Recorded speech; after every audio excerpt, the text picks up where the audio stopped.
Hello बच्चों, कैसे हो सारे। स्वागत है आप लोगों का एजुकेशन पॉइंट ऑनलाइन के अंदर। पिछले लेक्चर में हम लोग बात कर रहे थे पेजिंग के बारे में। इस लेक्चर में हम बात करने वाले हैं सेगमेंटेशन के बारे में। पेजिंग और सेगमेंटेशन लगभग सिमिलर टॉपिक होता है। यहां पर भी पेजिंग के अंदर भी हम लोग अपने प्रोसेस को कुछ हिस्सों में डिवाइड करते थे। वो सारे हिस्से फिक्स साइज के होते थे, ठीक है भैया। और उसके बाद उससे एसोसिएट उसको हम एक फ्रेम के अंदर रखते थे, जो फ्रेम भी फिक्स साइज की होती थी और इन दोनों का साइज सेम हुआ करता था, ठीक है भैया। अब हम बात करने वाले हैं सेगमेंटेशन की। किसकी बात करेंगे भैया? हम लोग सेगमेंटेशन की बात करेंगे। तो भैया सेगमेंटेशन भी बिल्कुल पेजिंग की तरह ही हमारा एक मेमोरी मैनेजमेंट टेक्निक है। ये भी हमारी मेमोरी को मैनेज करने की टेक्निक है कि कैसे हम अपनी लिमिटेड मेमोरी को यूज कर सकते हैं बड़े प्रोग्राम्स चलवाने के लिए भी, ठीक है भैया। इसके अंदर भी हम लोग सिंपल सी अपनी प्रोसेस को डिवाइड कर देते हैं लॉजिकल यूनिट्स के अंदर, जैसे हम पेजिंग में करते थे। हमने एक प्रोसेस, ठीक है। और ये जो हम सेगमेंट्स बनाते हैं ये हमारी फंक्शनैलिटी के बेसिस पे बनाते हैं। हम लोग पेजिंग के अंदर जो डिवीजन करते थे, हमारे लॉजिक जो प्रोसेस का डिवीजन करते थे पेजेस के अंदर, वो करते थे फिक्स साइज के अंदर। हमको फर्क नहीं पड़ता था कि कैसे हम लोग करने वाले हैं पेजिंग। मतलब भैया मैंने क्या बोला कि अगर मैं एक प्रोसेस को डिवाइड करता हूं कुछ हिस्सों के अंदर, तो मुझे बिल्कुल फर्क नहीं पड़ता था कि मैं गलती से मान लो एक पूरी फंक्शनैलिटी लिखी हुई है और मैं उसको जस्ट बीच में से काट दूं, बिल्कुल फर्क नहीं पड़ता था। मैं क्या कर सकता था, ऐसे मान के चलो कि एक पूरा कोड जो था वो यहां पर लिखा था, ठीक है भैया, और मैं उसको बिल्कुल बीच में से काट दिया, तो हो सकता है आधा हिस्सा इधर और आधा हिस्सा इधर पड़ गया, ठीक है भैया। आधा हिस्सा एक पेज में और आधा हिस्सा दूसरे पेज में पड़ गया, ठीक है भैया। तो अगर एक बात समझो, मान लो कोई कोड है, मतलब मान लो जो ये वाली जो प्रोसेस है अभी इस समय सीपीयू से काम लेने वाली है, ठीक है भैया। तो मान लो इस समय करेंटली ये वाला पेज जो है वो सीपीयू से काम ले रहा है, ठीक है भैया। उसके बाद क्या होगा, उसके बाद ये पेज रिप्लेस हो गया, ये वाला पेज आ जाएगा। क्या इतनी बात समझ में आई? ये वाला पेज रिप्लेस होके स्वैप आउट हो गया, ये वाला स्वैप इन हो जाएगा। तो एक बात समझो, जब इतना कोड पूरा ही है, तो जब मैं इसको आधा पार्ट करूंगा तो पूरे के पूरे कोड को कराने के लिए क्या लगेगा? टाइम लगेगा। मतलब स्वैप इन स्वैप आउट में क्या लग जाएगा? टाइम लग जाएगा। क्या इतनी बात समझ में आई? तो भैया हम ये बोल रहे हैं कि हमको बिल्कुल ये फर्क नहीं पड़ता कि हम आधी प्रोसेस को गलती से बीच में तोड़ दे रहे हैं। हमको बिल्कुल इस चीज से फर्क नहीं पड़ता। हम लोग फिक्स साइज के ब्लॉक्स के अंदर ही डिवाइड करते हैं। सेगमेंटेशन के अंदर क्या होता है, हम फंक्शनैलिटी के बेस पे डिवाइड करते हैं। मतलब भैया हम लोग क्या करते हैं, हमारा जो कोड के अंदर वाला जो हमारी प्रोसेस है उसको डिवाइड करेंगे, वो डिवाइड करते हैं कुछ फंक्शनैलिटी के बेस पे। हो सकता है हम कोड्स को अलग डिवाइड करते हैं, हम डेटास को अलग डिवाइड करते हैं, ठीक है भैया, हम एड्रेसेस को अलग डिवाइड करते हैं। तो हमारा जो पेज सेगमेंट्स का साइज होता है, हमारे सेगमेंट का साइज वेरिएबल भी हो सकता है कोड बहुत ज्यादा हो, डेटा कम हो, एड्रेसेस उससे भी कम हो। क्या समझ में? तो यहां पर हम लोग क्या करते हैं, हम लोग पेज के अंदर डिवाइड करते थे फिक्स साइज के अंदर। यहां पर हम फिक्स साइज के अंदर डिवाइड नहीं करते हैं। हम लोग यहां पर फिक्स साइज के अंदर डिवाइड नहीं कर सकते हैं। क्यों? क्योंकि इसके डिफरेंट साइज होते हैं, क्योंकि हम लोग उसको उसके पर्टिकुलर फंक्शनैलिटी के हिसाब से डिवाइड करते हैं। क्या इतनी बात समझ में आई? ठीक है भैया। तो भैया होता यही है, डिवीजन हम करते हैं बिल्कुल पेजिंग जैसा डिवीजन हम करते हैं, ठीक है भैया। प्रोसेस का डिवीजन करते हैं, हर एक चीज को बोला जाता है सेगमेंट। उसमें क्या बोला जाता है? पेज बोला जाता था, इसमें बोलते हैं हम सेगमेंट, ठीक है भैया। पेजिंग के अंदर हम फिक्स साइज के अंदर करते थे और सेगमेंट्स के अंदर हम वेरिएबल साइज का करते हैं, ठीक है। ये वेरिएबल साइज डिपेंड करता है कि आप किस फंक्शनैलिटी को डिवाइड कर रहे हो। अभी मैं आपको इसके बारे में और आगे बताता हूं, ठीक है भैया। हर एक पेज का एक खुद का एड्रेस होता है, जैसे हमारा पेजिंग का भी हुआ था। मतलब हर एक सेगमेंट का खुद का एड्रेस होता है, जैसा हमारा पेजिंग का भी हुआ करता था। सीपीयू एक एड्रेस जनरेट करता है, फिर उस एड्रेस को हम लोग फिजिकल एड्रेस पे लेकर जाते हैं। क्या इतनी बात समझ में आई? ठीक है भैया। क्या इतनी बात समझ में? इसको नोट किया गया? ठीक है भाई। चलो तो अब ये देखते हैं कि किस बेसिस पे हम लोग डिवाइड करते हैं। मैंने बोला कि हम जो लॉजिकल डिवीजन करते हैं ये किस बेसिस पे करते हैं। पहला बेसिस है भैया कि हम कोड सेगमेंट्स बना लें। हमने बोला कि हमने सेगमेंटेशन किया, मतलब हमने अपने प्रोसेस को डिवाइड किया कि उनमें से एक हिस्सा हुआ जिसके अंदर सिर्फ और सिर्फ कोड्स रखे हुए हैं। क्या रखे हुए हैं भैया? कोड्स रखे हुए हैं। तो होगा क्या कि मान लो ये मेरा सीपीयू है, ये मान लो मेरी मेमोरी है, इसके इस हिस्से पे मुझे क्या करना है, सेगमेंटेशन को अंदर बाहर करना है, मतलब स्वैप इन स्वैप आउट करना है। मान लो मैंने यहां पर इस प्रोसेस के कुछ हिस्से किए, जिसमें इतना हिस्सा कोड का था, इतना हिस्सा डेटा का था, इतना हिस्सा मान लो कि अगला स्टैक्स का था और इतना हिस्सा मान लो हीप का था, ठीक है भैया। तो मुझे यहां पर क्या करना पड़ेगा, मुझे यहां पर कोड लेके आना है। तो ये साइज और ये साइज बराबर होना चाहिए, तो मैं यहां पर इसको कोड को लेके आ जाऊंगा, ठीक है भैया। मान लो मुझे इस कोड के अंदर कुछ डेटा की जरूरत पड़ी और मैं इस डेटा को बुलाने वाला हूं, ठीक है भैया। तो इस डेटा को बुलाने के लिए चाहूं तो मैं इसके और फर्दर हिस्से करके और यहां पर और मेमोरी खाली करवा के इस डेटा को बुला लूं, या फिर मैं और मेमोरी खाली करा के इस पूरे के पूरे डेटा सेट को ही यहां बुला लूं। तो कहने का मतलब यह है कि यहां पर मैं सेम जगह पर नहीं करवा सकता। क्यों? क्योंकि इनका साइज होता है डिफरेंट। ठीक है भैया, अगर मान लो ये 2 GB का है और ये भी 2 GB का है तो आसानी से हो जाएगा। लेकिन अगर ये पूरा डेटा सेट जो है, ये डेटा सेट 4 GB का हुआ, स्पेस मेरा 2 GB का हुआ, तो मुझे यहां पर अलग से 2 GB खाली करवाना पड़ेगा। ठीक है भैया, कैसे खाली करवाते हैं ये हमारी पेज रिप्लेसमेंट एल्गोरिथम में आप देखोगे कि कैसे हम इस चीज को खाली करवा देते हैं। ठीक है भैया, मेरे कहने का मतलब यह है कि हमारे पेजिंग और सेगमेंटेशन में बस इतना सा अंतर होता है कि पेजिंग के अंदर हम फिक्स साइज करते हैं और सेगमेंटेशन के अंदर हम डिफरेंट साइज करते हैं, और वो साइज जो डिपेंड करता है वो इनके ऊपर करता है कि हम कुछ साइज जो है वो कोड को कर देते हैं, कुछ डेटा सेट को कर देते हैं, कुछ स्टैक्स को कर देते हैं, कुछ हीप को कर देते हैं। ठीक है भैया, तो ये वेरिएबल जो साइज होता है पेजिंग के अलावा, मतलब पेजिंग से थोड़ा सा डिफरेंट होता है। ठीक है भैया, क्या नहीं समझ में आई?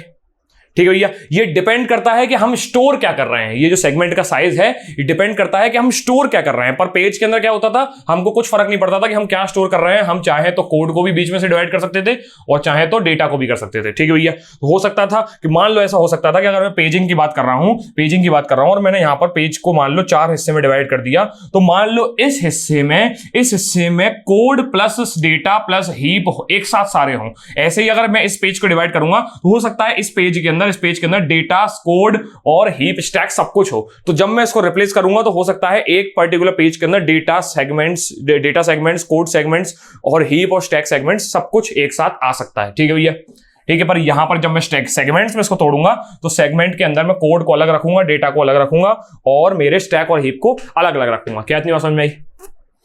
ठीक है भाई, समझ में आया? अंतर समझ में आया?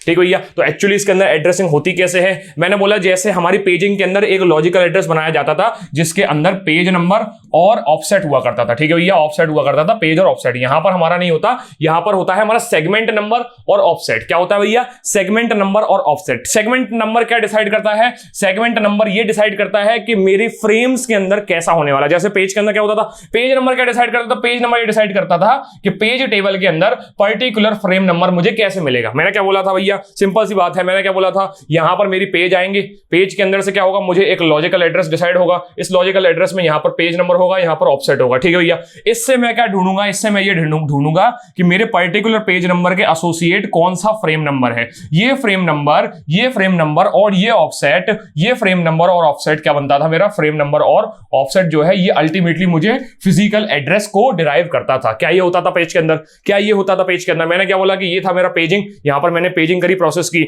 ये मुझे सीपीयू से एक लॉजिकल एड्रेस मिलेगा जिसके अंदर एक पेज नंबर, एक ऑफसेट होगा। ये पेज नंबर मेरा पर्टिकुलर फ्रेम नंबर बताएगा कि कौन से पेज नंबर पे कहां, मतलब कौन सा पेज नंबर कौन से फ्रेम पर रखा होगा। ठीक है भैया, और फिर ये फ्रेम नंबर और ये ऑफसेट दोनों मिला के मुझे फिजिकल एड्रेस को बताएंगे। ठीक है भैया, ऐसे ही यहां पर कुछ ऐसा होता है कि मेरा एक होता है सेगमेंट नंबर और एक होता है ऑफसेट। क्या होता है भैया? सेगमेंट नंबर, एक ऑफसेट। ठीक है भैया, ये मेरा लॉजिकल एड्रेस। ठीक है भैया, जैसे ये मेरा लॉजिकल एड्रेस था ऐसे ही ये वाला मेरा लॉजिकल एड्रेस है। ठीक है भैया, मान लो ये मैंने सेगमेंट्स के अंदर डिवाइड किया, ये मेरे सेगमेंट्स हैं। ठीक है भैया, ये मेरा लॉजिकल एड्रेस है। इस लॉजिकल एड्रेस से मैं सेगमेंट टेबल पे जाऊंगा। कहां पर जाऊंगा? सेगमेंट टेबल पे, और इस सेगमेंट टेबल से डिसाइड करूंगा कि मेरा पर्टिकुलर फ्रेम नंबर क्या होने वाला है। ठीक है भैया, और ये फ्रेम नंबर और ये ऑफसेट, ये फ्रेम नंबर और ये फ्रेम नंबर जो है और ये ऑफसेट क्या डिसाइड करेगा? ये अल्टीमेटली मेरे फिजिकल एड्रेस के अंदर मेरी जगह डिसाइड करेगा। ठीक है भैया, फॉर्मूला भी सेम है, बस मैंने अंतर क्या किया है भाई? कोई अंतर नहीं किया। पेजिंग और सेगमेंटेशन में सिर्फ मात्र इतना अंतर होता है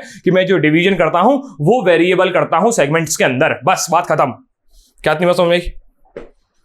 ठीक है भैया, इसका वर्किंग देख लेते हैं। अभी हम बोल रहे थे जो वर्किंग को। ठीक है, ये सेगमेंट्स के अंदर डिवाइड करते हैं। एक सेगमेंट नंबर होता है और एक ऑफसेट होता है, आइडेंटिफाई करने के लिए कि अंदर क्या है, किसके सेगमेंट्स के अंदर क्या है। ठीक है भैया, उसके बाद क्या होता है? सेगमेंटेशन टेबल के अंदर क्या होता है? हर एक प्रोसेस की एक सेगमेंटेशन टेबल होती है।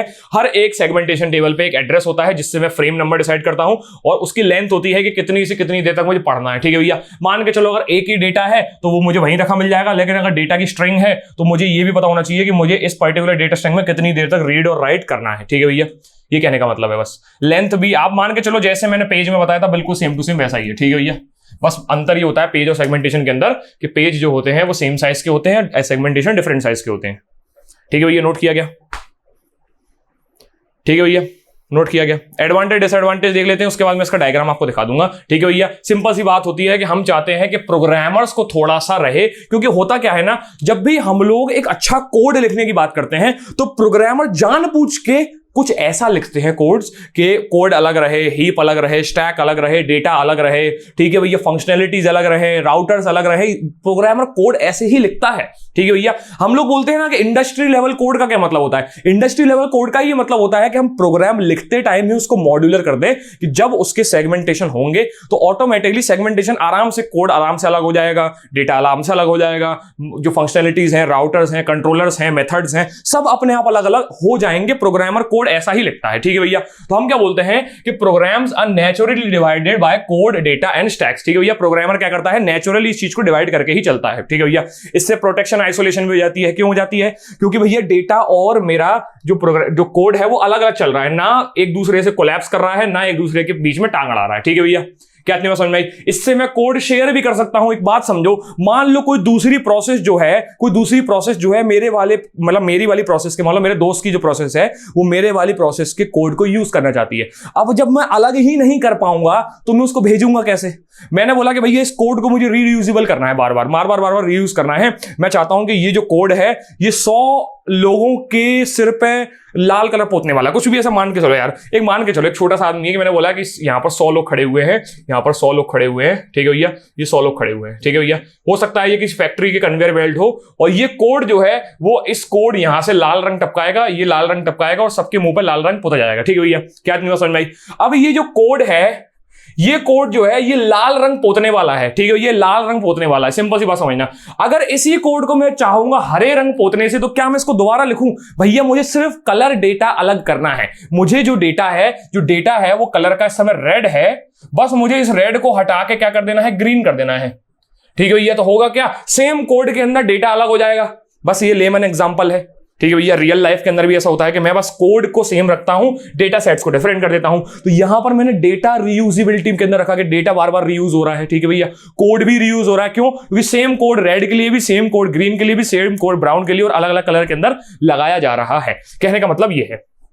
ठीक है, तो रीयूजेबिलिटी भी कैसे होती है आपको समझ में आ गया कि एडवांटेज क्या हुआ भैया, कि हमारे प्रोग्रामर कोड ऐसा है लिखते ही ये नेचुरली की चीजें डिवाइड हो जाए, आइसोलेशन प्रोटेक्शन होता है और कोड शेयरिंग और डेटा शेयरिंग आराम से हो जाती है। ठीक है भैया, क्या नहीं समझ में? डिसएडवांटेज इसका सिंपल सा ये बोलता है कि एक्सटर्नल फ्रेगमेंटेशन हो जाता है। एक्सटर्नल फ्रेगमेंटेशन मतलब सिंपल सी बात है कि मुझे मेमोरी के अंदर ये मिल नहीं रहा है कि कंटिन्यू ब्लॉक में मुझे स्पेस मिल जाए। क्यों? क्योंकि भैया जब भी हम फिक्स साइज में डिवाइड करते हैं, मैंने आपको इससे पहले भी बताया था कि इंटरनल एक्सटर्नल फ्रेगमेंटेशन का कॉन्सेप्ट ही बोलता है।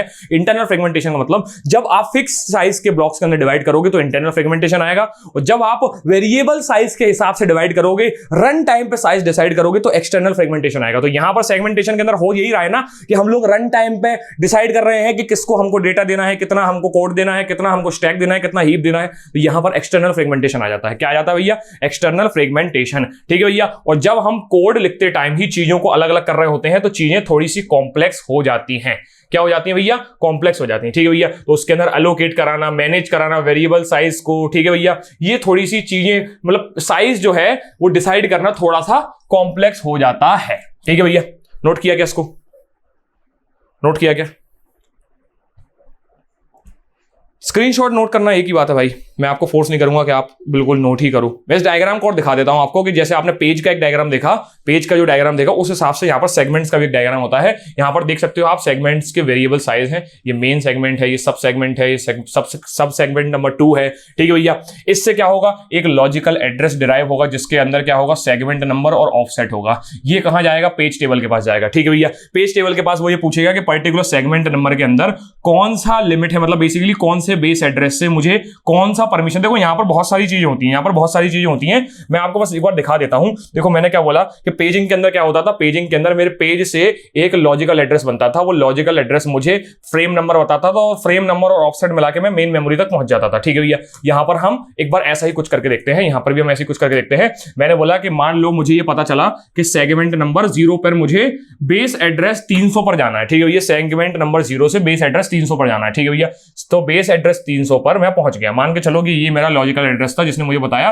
सेगमेंट नंबर और ऑफसेट बताया। क्या बताया? सेगमेंट नंबर और ऑफसेट बताया। इस ऑफसेट के अंदर आपकी लिमिट और आपका एक्सेसिबिलिटी भी पता चल जाएगी आपको। इस ऑफसेट के अंदर आपको ये भी पता चल जाएगा कि आपकी लिमिट क्या है, इस बेस एड्रेस से कहां तक आपको रीड करना है। यहां पर ध्यान से देखना, मैंने बोला कि सेगमेंट नंबर 0 पर ऑफसेट के अंदर लिमिट 500 है और एक्सेसिबिलिटी एग्जीक्यूट की है। ठीक है भैया, तो आप कहां पहुंचे? आपको पता चल गया सेगमेंट नंबर क्या है, सेगमेंट नंबर आपको पता चल गया 3000 है, और सॉरी सेगमेंट नंबर कितना है? 0 है। सेगमेंट नंबर 0 के अंदर फ्रेम नंबर आपको पता चल गया 3000 है। 3000 से आप पहुंचे सीधे 3000 पे। इसके ऊपर रखे हुए ऑफसेट से आपको पता चला कि मुझे 500 तक रीड करना है। कहां तक रीड करना है भैया? 500 तक रीड करना है।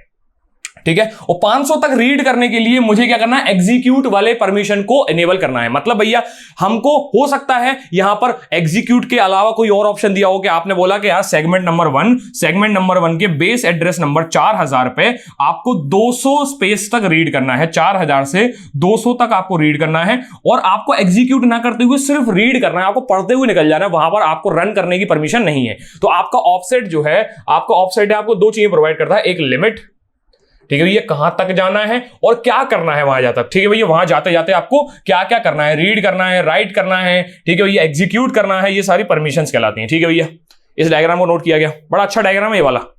ठीक है, आपको सब समझा देता एक बार में। आपको अगर सेगमेंटेशन की डेफिनेशन समझ में आ रही तो ये डायग्राम जो है वो आपको पूरी चीजें समझा देगा। ठीक है, बस यहां पर याद रखना है कि लॉजिकल एड्रेस जनरेट होता है। क्या होता है भैया? लॉजिकल एड्रेस जनरेट होता है। ये लॉजिकल एड्रेस सीपीयू जनरेट करा के देता है प्रोसेस को रीड करने के बाद। ठीक है, या फिर प्रोसेस कंट्रोल ब्लॉक को रीड करने के बाद। ठीक है भैया, तो यहां पर हमारा सेगमेंटेशन भी खत्म होता है। इसके बाद आपको वर्चुअल मेमोरी देखने को मिलेगी, पेज रिप्लेसमेंट एल्गोरिदम भी आते हैं। ठीक है भैया, मिलते हैं नेक्स्ट लेक्चर के अंदर, तब तक के लिए सीताराम।